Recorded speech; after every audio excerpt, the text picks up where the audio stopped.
আসসালামু আলাইকুম। সংবাদে আপনাদের সবাইকে স্বাগত জানাচ্ছি। আমি ফিরোজ তোহা। শুরুতেই আরবে কেবলস সংবাদ শিরোনাম। বাংলাদেশের সর্বশেষ গুরুত্বপূর্ণ আপডেট সংবাদ আপনাকে স্বাগত। শুরুতেই সংবাদ শিরোনাম, পরে বিস্তারিত। শুরুতেই জানাবো, রাখালরাহার অপসারণ সহ বিভিন্ন দাবিতে সমাবেশ, এনসিটিভির সামনে সংঘর্ষে সাংবাদিক সহ আহত 16। রাজধানীর মতিঝিল জাতীয় টেক্সট বুক বোর্ড এনসিটিভির সামনে স্টুডেন্ট ফর সভারেন্টি এবং আদিবাসীদের সংঘর্ষে এক সাংবাদিক সহ 16 জন আহত হয়েছে।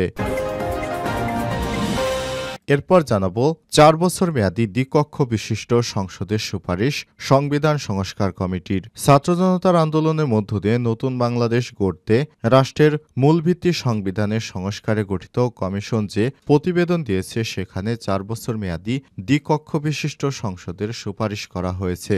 আজ প্রধান উপদেষ্টা ড. মোহাম্মদ ইউনূসের কাছে প্রতিবেদন জমা দেন সংবিধান সংস্কার কমিশনের প্রধান অধ্যাপক আলী রিয়াজ।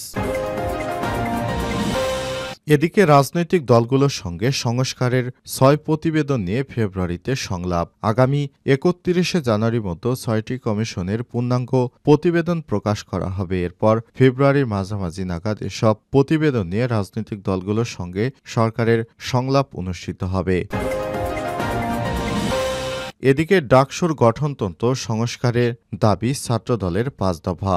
ঢাকা বিশ্ববিদ্যালয়ের কেন্দ্রীয় ছাত্র সংসদ ডাকসু এর গঠনতন্ত্র সংস্কারে 5 দফা প্রস্তাবনা পেশ করেছে জাতীয়তাবাদী ছাত্রদল।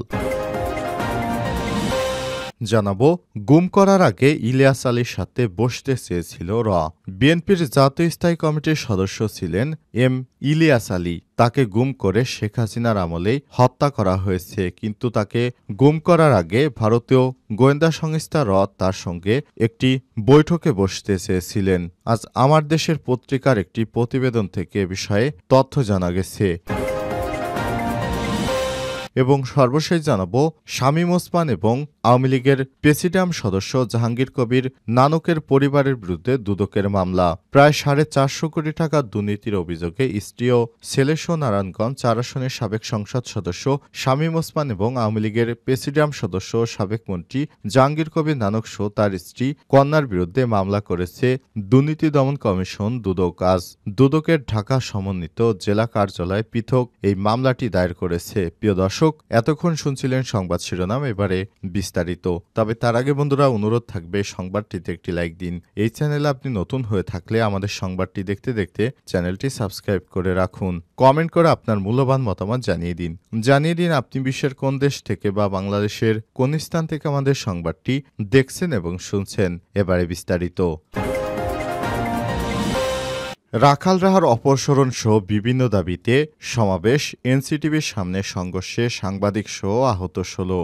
রাজধানীর মতিঝিলে জাতীয় টেক্সট বুক বোর্ড এনসিটিভির সামনে স্টুডেন্ট ফর সভারেন্টি এবং আদিবাসীদের মধ্যে সংঘর্ষে এক সাংবাদিক সহ 16 জন আহত হয়েছে। বুধবার দুপুরে সংঘর্ষের ঘটনা ঘটে পাঠ্যপুস্তক বইয়ে আদিবাসী শব্দ সংবলিত গ্রাফিতি রাখা এবং না রাখা নিয়ে দুই পক্ষের মধ্যে এই বিক্ষোভ কর্মসূচি চলাকালে হাতাহাতি ও হামলায় অনেকেই আহত হয়েছেন। পুলিশ তখন লাঠিপেটা করে দুই পক্ষকে সরিয়ে দিয়ে এনসিটিভি ভবনের সামনে অবস্থান নেয়। এই প্রতিবেদন লেখা পর্যন্ত স্টুডেন্ট ফর সভারেন্টির ব্যানারে আসা লোকজন মতিঝিলের শাপলা চত্বর এলাকার দিকে ছিলেন, আর বিক্ষুব্ধ আদিবাসী ছাত্র জনতার ব্যানারে আসা লোকজন ঘটনাস্থল ছেড়ে চলে যাচ্ছিলেন।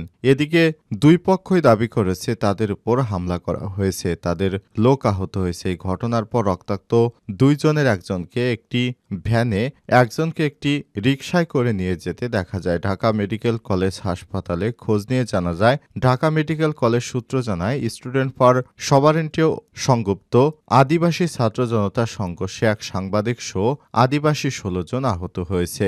স্টুডেন্ট ফর সভারেন্টির আহ্বায়ক মোহাম্মদ জিয়াউল হক বলেছেন, আরিপুর খবির, শওকত আব্বাস, রাজন হোসেন ওয়াফি মনোয়ার, নুহান জিহাদ সজীব সহ ১৬ জন আহত হয়েছে।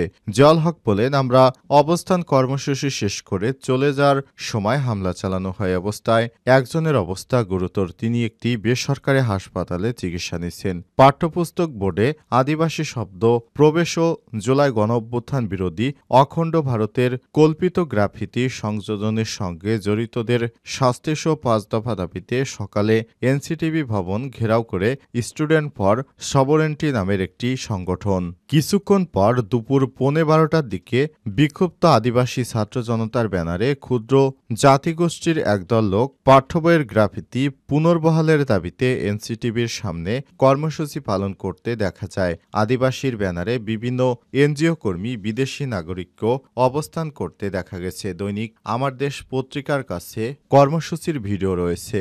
আদিবাসী ছাত্র জনতার ব্যানারে লোকেরা এনসিটিভির সামনে গেলে দুই পক্ষের মধ্যে হাতাহাতি হয়। পুলিশ গিয়ে দুই পক্ষকে সরিয়ে দিয়ে মাঝে অবস্থান নেয়। তখন দুই পাশ থেকে দুই পক্ষ পরস্পর বিরোধী স্লোগান দিছিল।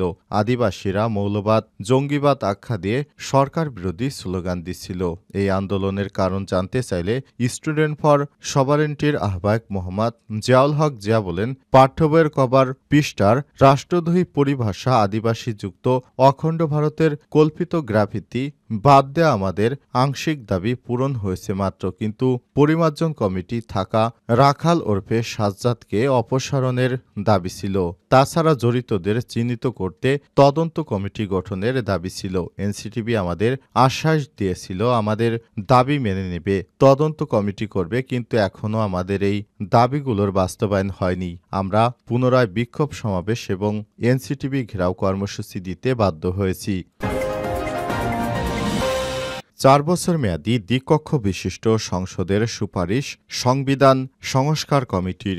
ছাত্র জনতার আন্দোলনের মধ্য দিয়ে নতুন বাংলাদেশ গড়তে রাষ্ট্রের মূল ভিত্তি সংবিধানের সংস্কারে গঠিত কমিশন যে প্রতিবেদন দিয়েছে সেখানে ৪ বছর মেয়াদী দ্বিকক্ষ বিশিষ্ট সংসদের সুপারিশ করা হয়েছে। বুধবার প্রধান অধ্যাপক আলী রিয়াজ পরে তিনি সাংবাদিকদের কাছে তাদের সুপারিশগুলো বিভিন্ন দিক তুলে ধরেছেন। সংবিধান সংস্কার কমিশনের প্রস্তাবে একটি দ্বিকক্ষ বিশিষ্ট আইনসভার প্রস্তাব করা হয়েছে, যার মধ্যে নিম্নকক্ষ জাতীয় সংসদ বা ন্যাশনাল অ্যাসেম্বলি নামে পরিচিত হবে এবং উচ্চকক্ষ সিনেট নামে পরিচিত হবে এবং উভয় কক্ষের মেয়াদ হবে ৪ বছর। প্রস্তাবে আরও বলা হয়েছে, সংবিধানে গণপ্রজাতন্ত্রী বাংলাদেশের পরিবর্তে জনগণতন্ত্রী বাংলাদেশ হবে। রাষ্ট্রের মূলনীতি হিসেবে ধর্মনিরপেক্ষতা, সমাজতন্ত্র এবং জাতীয়তাবাদ বাদ দেওয়ার কথা বলা হয়েছে। আমাদের জনগণ জাতি হিসেবে বাঙালি এবং সংবিধানটি বিলুপ্তের সুপারিশ এবং পরিচিত হবেন বাংলাদেশী হিসেবে। রাজনৈতিক দলগুলোর সঙ্গে সংস্কারের ৬ প্রতিবেদন নিয়ে ফেব্রুয়ারিতে সংলাপ। আগামী ৩১শে জানুয়ারির মধ্যে ৬টি কমিশনের পূর্ণাঙ্গ প্রতিবেদন প্রকাশ করা হবে। এরপর ফেব্রুয়ারির মাঝামাঝি নাগাদ এসব প্রতিবেদন নিয়ে রাজনৈতিক দলগুলোর সঙ্গে সরকারের সংলাপ অনুষ্ঠিত হবে। বুধবার ১৫ জানুয়ারি রাজধানীর ফরেন সার্ভিস একাডেমিতে আয়োজিত সংবাদ সম্মেলনে উপদেষ্টা সৈয়দা রিজওয়ানা হাসান এসব কথা জানান। তিনি জানান, কাজের সুবিধার জন্য ৬টি কমিশনের কাজের মেয়াদ ১ মাস বাড়ানো হয়েছে। ৬টি কমিশনেরই পূর্ণাঙ্গ প্রতিবেদন আগামী ৩১শে জানুয়ারির মধ্যে প্রকাশ করা হবে। এর আগে সংবিধান নির্বাচন কমিশন, দুর্নীতি দমন কমিশন ও পুলিশ সংস্কার কমিশনের প্রতিবেদন প্রধান উপদেষ্টা ড. মোহাম্মদ ইউনূসের কাছে হস্তান্তর করা হয়। প্রধান উপদেষ্টার কার্যালয়ে কমিশনগুলোর প্রধান এবং সদস্যরা প্রতিবেদন হস্তান্তর করেছেন। নির্বাচন ব্যবস্থা সংস্কার কমিশনের প্রধান বদিউল আলম মজুমদার, দুদক সংস্কার কমিশনের প্রধান ইফতেখারুজ্জামান, পুলিশ সংস্কার কমিশনের প্রধান সরফরাজ হোসেন এবং সংবিধান সংস্কারের প্রধান আলী রিয়াজ প্রধান উপদেষ্টার হাতে প্রতিবেদন তুলে দেন এবং এ সময় সংশ্লিষ্ট কমিশনের সদস্যরা উপস্থিত ছিলেন। ডাকসুর গঠনতন্ত্র সংস্কারে ঢাবি ছাত্রদলের ৫ দফা।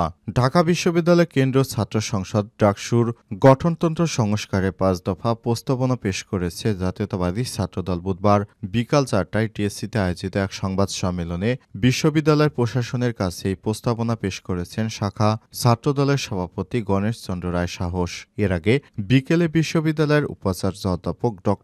নিয়াজ আহমেদ খান এবং ভারপ্রাপ্ত রেজিস্ট্রার মুন্সি শামসুদ্দিন আহমেদ বরাবর এই 5 দফা সম্ভাবনা পেশ করেন সংগঠনটির নেতৃত্ববৃন্দ। ছাত্রদলের 5 দফা সংস্কারের প্রস্তাবনাগুলো হলো বিশ্ববিদ্যালয় অধ্যাদেশ সংশোধন করে ডাকসু এবং হল সংসদসমূহের নির্বাহী কমিটি নির্বাচন এবং সিন্ডিকেট একাডেমিক কাউন্সিল ও সিনেটসহ ঢাকা বিশ্ববিদ্যালয়ের সকল সিদ্ধান্ত গ্রহণকারী ফোরামে নির্বাচিত ছাত্র প্রতিনিধিদের প্রতিনিধিত্ব থাকার বিধানগুলি সরাসরি অন্তর্ভুক্ত করা, নির্বাচনের কমপক্ষে 60 দিন পূর্বে বিদ্যমান সিন্ডিকেট প্রতিস্থাপন করে নিরপেক্ষ সদস্য সম্বলিত একটি অন্তর্বর্তীকালীন সিন্ডিকেট তৈরি করা, আবাসিক হলের পরিবর্তে একাডেমিক ভবনগুলিতে ভোটকেন্দ্র তৈরি করা, ডাকসু এবং হল সংসদসমূহের নির্বাহী কমিটি নির্বাচনের কমপক্ষে 30 দিন আগে ভোটার তালিকা প্রকাশ ও চূড়ান্ত করা এবং এ বিষয়ে একটি স্বচ্ছ আপিল প্রক্রিয়া রাখা, অপপ্রচার রোধে ডাকসু ও হল সংসদসমূহের নির্বাহী কমিটির ইশতেহার যোগাযোগ ও নির্বাচনের সংবাদ প্রকাশের জন্য ডাকসুর ওয়েবসাইট ও বিভিন্ন সামাজিক যোগাযোগ মাধ্যমে অফিসিয়াল অ্যাকাউন্ট তৈরি করা।